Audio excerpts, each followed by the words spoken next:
राम राम राम राम राम राम राम राम राम नारायण नारायण। संबंध। अब आगे के 2 श्लोकों में सिद्ध भक्त के 10 लक्षणों वाला 5वां और अंतिम प्रकरण कहते हैं।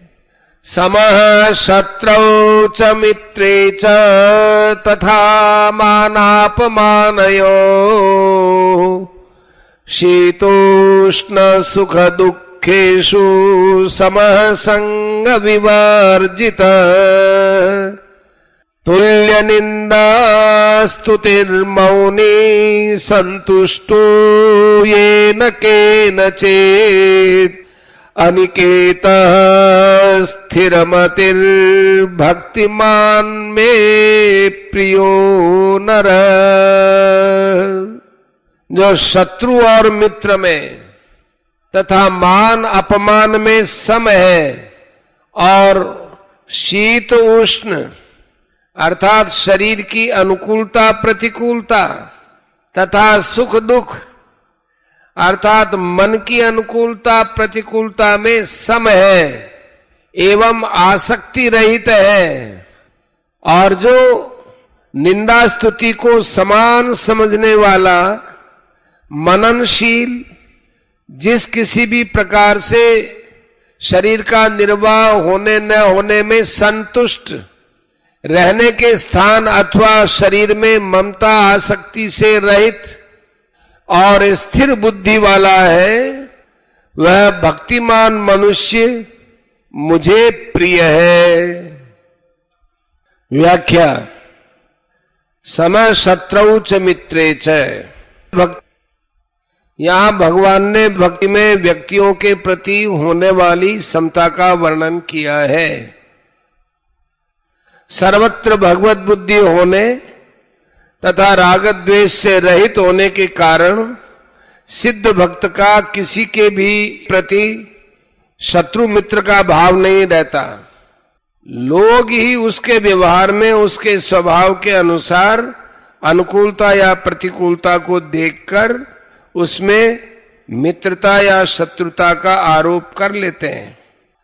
साधारण लोगों का तो कहना ही क्या, सावधान रहने वाले साधकों का भी उस सिद्ध भक्त के प्रति मित्रता और शत्रुता का भाव हो सकता है, परंतु भक्त अपने आप में सदैव पूर्णतया सम रहता है। उसके हृदय में कभी किसी के प्रति शत्रु मित्र का भाव उत्पन्न नहीं होता। मान लिया जाए कि भक्त के प्रति शत्रुता और मित्रता का भाव रखने वाले 2 व्यक्तियों में धन के बंटवारे से संबंधित कोई विवाद हो जाए और उसका निर्णय कराने के लिए वे भक्त के पास जाए, तो भक्त धन का बंटवारा करते समय शत्रु भाव वाले व्यक्ति को कुछ अधिक और मित्र भाव वाले व्यक्ति को कुछ कम ही धन देगा। यद्यपि भक्त के इस निर्णय में दिखती तो विषमता ही है, तथापि शत्रु भाव वाले व्यक्ति को इस निर्णय में समता दिखाई देगी कि इस भक्त ने पक्षपात रहित बंटवारा किया है। अतः भक्त के इस निर्णय में विषमता दिखने पर भी वास्तव में यह समता को उत्पन्न करने वाला होने से समता ही कहलाएगी।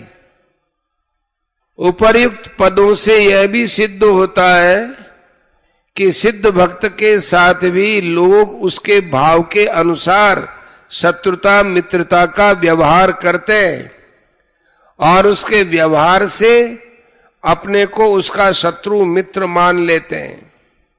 इसलिए उसे यहां शत्रु मित्र से रहित न कहकर शत्रु मित्र में सम कहा गया है। तथा मानापमानयो। मान अपमान परकृत क्रिया है जो शरीर के प्रति होती है। भक्त की अपने कहलाने वाले शरीर में न तो अहंता है और न ममता है, इसलिए शरीर का मान अपमान होने पर भी भक्त के अंतःकरण में कोई विकार पैदा नहीं होता, वह नित्य निरंतर समता में स्थित रहता है। शीतोष्ण सुख दुखेषु सम है। इन पदों में दो स्थानों पर सिद्ध भक्त की समता बताई गई है। पहला, शीत उष्ण। शीत उष्ण में समता अर्थात इंद्रियों का अपने विषयों से संयोग होने पर अंतःकरण में कोई विकार न होना।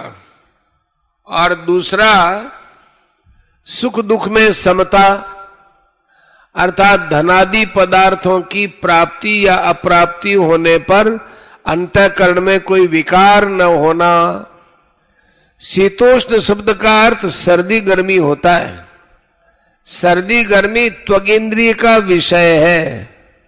भक्त केवल त्वगिंद्रिय के विषयों में ही सम रहता हो ऐसी बात नहीं है, वह तो समस्त इंद्रियों के विषयों में सम रहता है। अतः यहां शीतोष्ण शब्द समस्त इंद्रियों के विषयों का वाचक है। प्रत्येक इंद्रिय का अपने अपने विषय के साथ संयोग होने पर भक्त को उन अनुकूल या प्रतिकूल विषयों का ज्ञान तो होता है, पर उसके अंतःकरण में हर्ष शोक आदि विकार नहीं होते, वह सदा सम रहता है। साधारण मनुष्य धनादि अनुकूल पदार्थों की प्राप्ति में सुख तथा प्रतिकूल पदार्थों की प्राप्ति में दुख का अनुभव करते हैं, परंतु उन्हीं पदार्थों के प्राप्त होने अथवा न होने पर सिद्ध भक्त के अंतःकरण में कभी किंचन मात्र भी राग द्वेष हर्ष शोक आदि विकार नहीं होते। वह प्रत्येक परिस्थिति में सम रहता है। सुख दुख में सम रहने तथा सुख दुख से रहित होने दोनों का गीता में एक ही अर्थ में प्रयोग हुआ है। सुख दुख की परिस्थिति अवश्यंभावी है, अतः उससे रहित होना तो संभव ही नहीं है। इसलिए भक्त अनुकूल तथा प्रतिकूल परिस्थितियों में सम रहता है।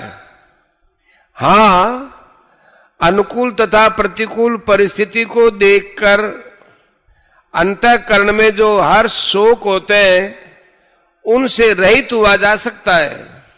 इस दृष्टि से गीता में जहां सुख दुख में सम की बात आई है, वहां सुख दुख की परिस्थिति में सम समझना चाहिए, और जहां सुख दुख से रहित होने की बात आई है वहां हर शोक से रहित समझना चाहिए।